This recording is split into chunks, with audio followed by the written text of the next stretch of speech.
Jealous sister tried to ruin my baby shower by announcing fake paternity test results. Then her husband unexpectedly served her with divorce papers in front of everyone. Minnie and I are a year apart in age. She is 31F, and I am 30F. Growing up, my sister would tell me many times that she was jealous of me and that she disliked me. It would make me really sad because she was my only sibling, and I loved and admired her a lot. I had always looked up to her and tried to be close to her, but she pushed me away. When she was happy, she was a great sister, a really fun and creative person. However, whenever we got into arguments, she would say really mean things to me and try to physically harm me by either punching me, pushing me, or pulling my hair. My parents would scold her for doing this since she was older than me. I would try to tell her how much I looked up to her and wanted to be close with her, but she always resented me. Minnie always had a more outgoing personality. She had a strong passion for the arts, excelling in makeup and fashion. She loved experimenting with her hair and getting tattoos. My mom had started me early in school, and eventually, Minnie and I ended up in the same grade because I demonstrated advanced academic abilities according to my teachers. Fortunately, we weren't placed in the same class. Minnie did not like this and often saw me as her competition because I was more academically inclined. It wasn't a high bar, though, as Minnie simply disliked doing homework, making my pretty average grades appear stellar. I consistently earned a mix of B's and A's, while Minnie typically got C's and B's. Her strengths lay in art, drama, cooking, sewing, and dance. As I grew up, I ended up falling in love with the violin since my mother pushed me to learn it and dabbled in learning French and Korean. Minnie was part of the drama department at school and spent most of her evenings practicing for plays. Things took a turn for her when she got kicked off the drama team due to a fight with fellow students. The drama unfolded because Minnie discovered her boyfriend cheating on her with another girl from their department. In response, Minnie decided to beat up the girl and set that girl's bag on fire. The incident led to Minnie being asked to leave the school, although nothing significant came out of it once my parents talked with the principal and compensated the girl also. To this day, I am not exactly sure about all the details, but I do remember that she had to repeat 11th grade. Our parents lectured her a lot and she was grounded until she turned 18. Because of this incident, her relationship with our parents suffered a lot and they were disappointed with her for a very long time. The longest romantic relationship had lasted only 6 months, and you know why? It's all because of my sister. I was not exactly on a mission to find the one, but every time I had any decent relationship, she would try to jeopardize it. Once I really liked a guy called Derek. He and I had been together for 4 months, and things were getting pretty serious. We were on the verge of meeting each other's parents when, out of the blue the night before, he blocked me from everywhere: phone number, iMessage, and Facebook. The only way we could communicate was face to face, so I ended up showing up uninvited at his house to talk. When I showed up at Derek's house uninvited, he seemed surprised to see me. I confronted him about being blocked on every platform and asked what had happened. Derek hesitated for a moment before admitting that my sister had reached out to him, expressing concerns and sharing stories about my alleged past that portrayed me in a negative light. Feeling a mix of frustration and disbelief, I pressed Derek to share the details of their conversation. He revealed that my sister had told him about how I had been talking to other guys throughout the time we had been dating and that she found me sending inappropriate pictures to one of my guy friends. I was mortified when I heard this. I tried to explain my side of the story, refuting the claims my sister had made, but Derek seemed uncertain and confused. He questioned me why would my own sister lie about me and make up something so serious. I felt like crying as I explained to him how my sister had always been jealous of me and would try to mess up my relationships. I had no idea that she could go so far as to make up such lies about me. The damage was done, and despite my efforts to salvage the relationship, he expressed doubts about continuing since he didn't want to be involved with someone who had a troublesome sister like Minnie. I understood where he was coming from, since if I had a choice, I would not be related to her as well. Heartbroken and frustrated, I confronted my sister about her actions. After a lot of yelling, Minnie finally admitted to feeling insecure and jealous that I always dated good-looking guys. She told me that it was always easy for me to find guys and she hated me. She asserted that she thought I was too good for Derek, so she made up all those lies to drive him away from me. I was so pissed at her, and it became very clear to me that her actions were driven by her own unresolved issues of jealousy. My parents reprimanded her and told her how wrong this was. Minnie didn't seem to care because in the end, she got what she wanted. Derek and I were broken up. This incident served as a turning point in my life, prompting me to start thinking about moving away from her. It was a stark realization that, if I ever wanted to have a healthy and lasting romantic connection, I could not have her near me. We both shared a dream of studying abroad. She did have immense potential, but it seemed like fear or a lack of personal research led her to pursue computer science in our home country, following our dad's advice. Witnessing that, I realized I didn't want my parents influencing my future choices. I worked tirelessly to secure a scholarship to study abroad. However, despite my efforts, financial constraints prevented me from going, so I compromised and started university in our country, majoring in what I wanted. However, after a year, my determination to go abroad persisted, and I kept searching for opportunities. Eventually, I secured a scholarship and could finally head overseas to restart my studies. My parents were really sad that I was moving away. On my last night at home, Minnie apologized to me for all the things she had done to me since our childhood. I don't know what prompted her to do so. Maybe it was the fact that I was moving so far away and she could have our parents to herself now. I didn't want to pursue any drama any longer, so I forgave her. During my solo adventure studying abroad, I underwent a significant transformation. I shed some weight, met new people, discovered my personal style, and gained a newfound confidence. Graduating was a major milestone, but the year that followed was tough as I struggled to secure a job. Eventually, I found a good job and settled down. Meanwhile, Minnie finished her bachelor's in our home country.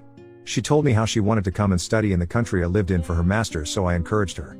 She started applying to different universities for scholarships, but her applications kept getting rejected. She started growing frustrated.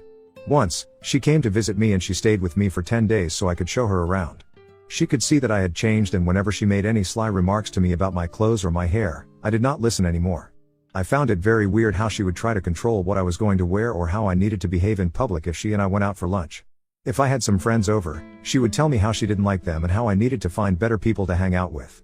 There have been instances when I would be enjoying myself with my friends, and suddenly she would get weird without any apparent reason. When I took her to work and showed her where I was working, she was surprised to see how huge my office was.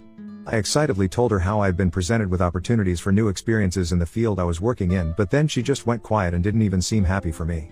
Instead, she shifted the conversation to herself, expressing how she would love the same opportunities and regretting some of her past choices. Later, when we were having dinner, she told me how she wanted to extend her vacation and continue to live with me, but I knew that I could not live with her judgment. I politely told her that it was better for her to find new accommodations if she wanted to stay any longer, because clearly she had some issues with me and refused to talk to me about it. This is when Minnie loses her mind. She started yelling at me about how she was sick and tired of having me in her life when all everybody does is compare me to her and how her achievements in life are never enough. I pointed out to her that I never treated her this way and it was she who always made me feel inferior. Minnie then told me how I was not anything special and that she could have done the same things as me if she had the same opportunities. I told her that we did have the same opportunities growing up and that I decided to apply for universities here and worked my ass off to secure a scholarship while she was failing to secure one and was somehow blaming me for her choices. This pissed her off and she told me that I was just a spoiled brat and that she wished I was never born. Those words hit me so much that I just got up from the table and locked myself in my room. 2 days later, when she flew back, without ever apologizing to me, I could finally breathe in peace. I realized just how much she and I had changed over the years and I had started to dislike her presence a little by now. Eventually, I met my boyfriend James, who worked in the same industry as me. Our paths crossed all the time. We had mutual friends and during a gathering, we met and had a couple of drinks. It was super fun to talk to someone who understood my line of work and I thought we would just be friends. Turns out, he liked me and asked me out the next day. We started dating and were together for 2 years before he proposed to me. I am close to his family since they live in the same country and he has met my parents through video calls. We had been planning for our wedding when I received a job offer that would pay me double what I was earning in my current company. The only catch was that the new company was based in my home country. I discussed this with my fiancé and he and I both agreed that this was a life-changing opportunity and I took the job. This is how I shifted back to my home country and my family finally met my fiancé. My parents really adore James and my dad spends his Sundays now golfing with him. My new job was going well and James eventually found a new job also. During this time, Minnie avoided me like the plague. She refused to meet me or James even though my parents would insist. She would make up random excuses to not meet us. She and I had not talked for a very long time, so I understood her hesitation and honestly I did not mind. I was afraid that she might try to jeopardize my relationship with James just like she had done with all my previous relationships. James and I decided to get married after a few months of settling down in my home country. We booked plane tickets for his parents and grandparents so they could be there for us. We wanted to have a small and intimate wedding with only family and really close friends and a short honeymoon as we both are really busy with work during this time. We chose to have our wedding in the huge backyard of my parents' house and they were extremely happy about this. Our grandparents, parents, siblings, and friends all made speeches and we were showered with love and blessings. The only person who was missing was Minnie. She had apparently come down with a fever or so she told us, which is why she could not attend. The food was awesome and everybody danced till midnight. We all had a great time and then James and I flew for our honeymoon. A week later, we returned from our honeymoon and I was at my mother's place showing her some photos from my wedding when Minnie showed up. As I was talking to Mom about how happy grandparents were during my wedding, Minnie interjected asking if me and James were having any financial troubles. I laughed and told her how I had a much higher paying job now than before and how James was doing well also. She then mocked me by saying that maybe that was not the case since I had decided to get married in our parents' backyard. My mother came to my defense and told Minnie that there was nothing wrong with getting married in her backyard and that I wanted to have a smaller wedding, so it made sense for me. I agreed and told Minnie that I was thankful for her concern, but James and I did not like extravagant things despite our high income, since we believed in using our money wisely. Minnie got really angry hearing this and told me that I was just trying to show off as usual and that I was probably lying about my salary here. I shook my head and told her that I didn't need to show off in front of her and told her that we were not children anymore. She needed to grow up and not make up assumptions or lies about me. I reiterated that this is why I was glad that she did not come to my wedding. This pissed her off and she walked out crying.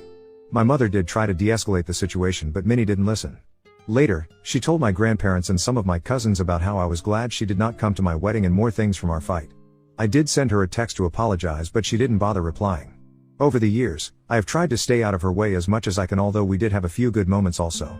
James met her and he immediately took a dislike to her. This was because Minnie would constantly make fun of him. For example, James and I both like watching Disney movies that Minnie considers boring, and she says that James might not be manly enough. I took a lot of offense when she said this, and later she apologized to me and James. Minnie has also apparently expressed to my mother on several occasions that I recently found out that she thinks James is trying to control my life. When my mother confronted her about it, she told my mother how whenever she met James, she just had a bad feeling about him. One day, when my mother and Minnie had come over for lunch at my place, Minnie was telling us about how she was facing issues with her boyfriend Larry. Apparently, Larry had moved in with Minnie but had lost his job after 2 months. Since then, he wasn't working nor was he paying any bills around the house. I told Minnie firmly that she needed to kick Larry out of the house since he was clearly not contributing anything to their household. Then Minnie suddenly pointed out how I earned more than James, so does this mean I should kick him out also? I pointed out that while it was true that I earned more than my husband earned quite well on his own and we were both bringing in the cash flow to our household. He was not sitting around the house the whole day eating chips and playing games. My mother agreed and told Minnie how James had sacrificed his own career just so I could take up this high-paying job here. Minnie took offense to that and started saying how men should always be the ones earning more and how it was weird that James was okay with this arrangement. I told her that not every guy has a weak, fragile ego like all the men she has dated and that James loved me for who I am. Minnie of course never listened and later got married to Larry despite him being jobless. Larry also had a bit of a temper, which we all witnessed during their wedding when we got too drunk and started to pick a random fight with a waiter. Minnie and some of his brothers had to restrain him. It was very embarrassing and I was a bit scared for Minnie. But I knew she would never listen to me, so I kept my mouth shut. Over time, I have noticed Minnie and Larry's fights have only increased because every time they fight, Larry kicks her out of their home so she has to come over and sleep at our parents' place. My parents are also concerned about her, but Minnie refuses to talk to them. One day, we heard from Larry's mother that Minnie had apparently cheated on Larry with one of her co-workers. They had a huge fight and in the end, decided to work through their marriage. They had even started going for couple counseling. This year I found out that I am pregnant. James and I are over the moon. My parents congratulated us and told me how proud they were to become grandparents soon.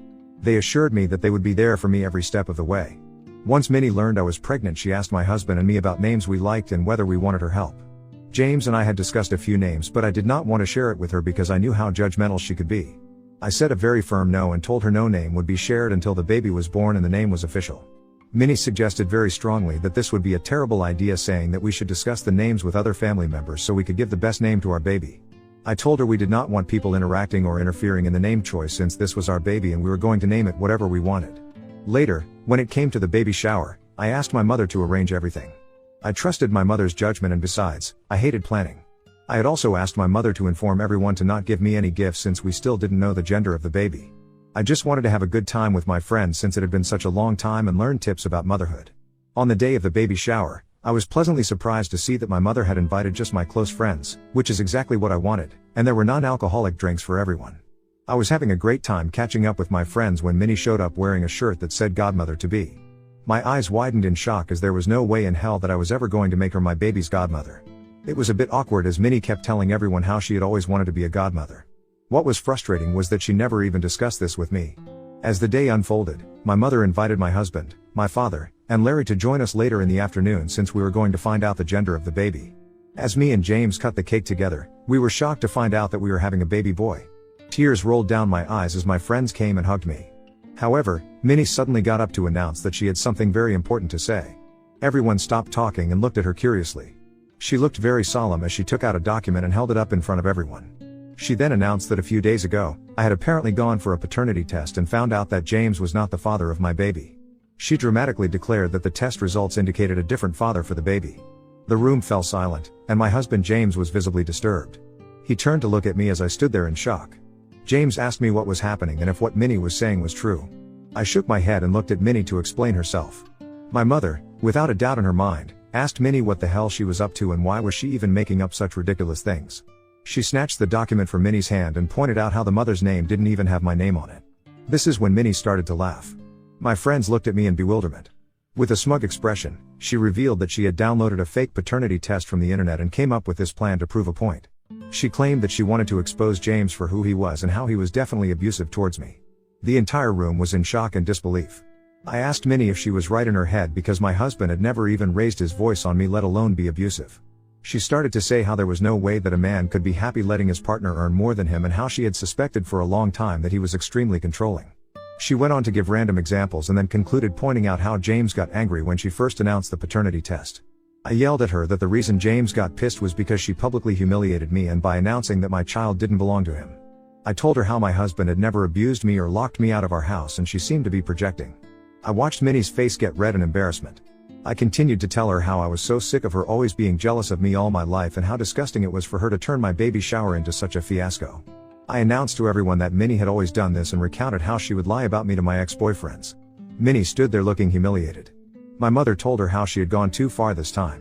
Out of nowhere, her husband, Larry, who had remained silent until then, stood up in the midst of the awkward silence and walked up to Minnie. To everyone's shock, he handed her some papers. The atmosphere shifted from discomfort to utter chaos as Minnie started to question him about what this was. Larry told her how the marriage counseling was clearly not working for them and he had come to realize that they were toxic for each other. He told Minnie that he had been contemplating divorce and wanted to give her these documents tonight, but since she liked making a scene, he could not bear to go back home with her. He told her that he was done with her and her drama and walked out of the baby shower. The room fell into an uneasy silence as Larry's revelation hung in the air. Guests exchanged awkward glances, uncertain of how to respond to the unexpected turn of events. Minnie stood there, stunned and speechless, holding the divorce papers in her hands. Minnie's attempt to overshadow the baby shower with her antics had backfired in the most unforeseen way. Instead of having the last laugh, she found herself facing the unraveling of her own marriage. The once celebratory atmosphere now carried a heavy tension, and the joyous occasion had turned into a somber affair. As the reality of the situation sunk in, I decided that I was done with all this. I asked James to escort me out of the event and he readily agreed. I hugged my mother goodbye and she assured me that she would call me later to check up on me. Minnie tried to come up to me and apologize, but I didn't even bother glancing at her. Since then, my head has been reeling. As you can imagine, everyone is quite shocked about what has happened. I have been getting calls from people checking up on me. Some of them have informed me about how Minnie burst out crying once I left the venue and my parents kicked her out without refusing to listen to her. I feel pity for her since she has now lost me, my parents, and also her husband. I feel a bit bad about how I shouted at her even though at that moment I felt like it was justified. Was I in a hole for exposing her jealousy in front of everyone after she tried to come up with a fake paternity test? Update 1. Firstly, I want to thank each and every one of you who took the time to read and respond to my story. The outpouring of empathy, advice, and shared experiences over the past week has been overwhelming. I am genuinely touched by the sense of community that Reddit has provided me during such a tough time. I have never posted on Reddit before, but because of what happened with my sister I thought I needed some outside perspective. It's true what my sister did is extremely bizarre and vile, which is why I agree with some of your comments that she might require professional help. I also need to have a talk with my parents and cut her off permanently. I can't have her behaving this way around my baby. Update 2. Hi everyone. It's been a month since I last updated. I did talk to my parents about my sister and they agree that it is the right decision for all of us to sever ties with her. Minnie shows no remorse and has now gone around telling people about how I made a huge deal out of her prank and brought up her past in front of her husband, which prompted him to divorce her. Larry has since talked with my parents and apologized to us for how he treated Minnie in the past. He has told us that the reason he would kick Minnie out of their place was not because he was abusing her but because whenever they had fights she would punch him and kick him in the face, which would make him feel unsafe around her. This was very shocking for us to hear because I always thought that Larry was the one at fault, but then he showed us pictures of his broken nose and black eye. It's lucky that Larry loved her enough to not go to the police, otherwise Minnie would have ended up in jail by now. Clearly, he and Minnie had a toxic relationship and I am kind of glad that they are getting a divorce. My parents have talked with Minnie and told her firmly that she was no longer welcome at their place or mine. Minnie started with her waterworks, but my mom was so pissed after what she had pulled at my baby shower that she just went off on her and told her that the next time she ever came near me or my baby they would get a restraining order against her. They told her firmly that she needed to talk to a psychiatrist because something was clearly not right in her head. Minnie has refused to seek help and told my parents that they were being unfair by favoring me more than her. Anyway, I have blocked her from everywhere and so has James. We have installed security cameras at our house, so if she ever comes to my place, I will involve the police. Update 3, it's been 8 months since my last update. I am happy to write that I gave birth to my baby boy recently. The pregnancy was tough, but I am so glad that our child is here. We have named him Alex. I can't believe that I am finally a mother. Our home is now adorned with the laughter and cries of our little ones. James and I are adjusting to the new role of being parents, and despite the challenges, we are relishing every moment with our little one. My parents have been there for us every day as I get used to becoming a parent. James' parents are flying in to see us next month. Minnie has not disturbed us even once. The last I heard, she and Larry got a divorce, and she decided to pack up her things and move to a different city, perhaps to start afresh. I do feel sad that my sister cannot be a part of my celebration, but as a parent I have to protect my little one.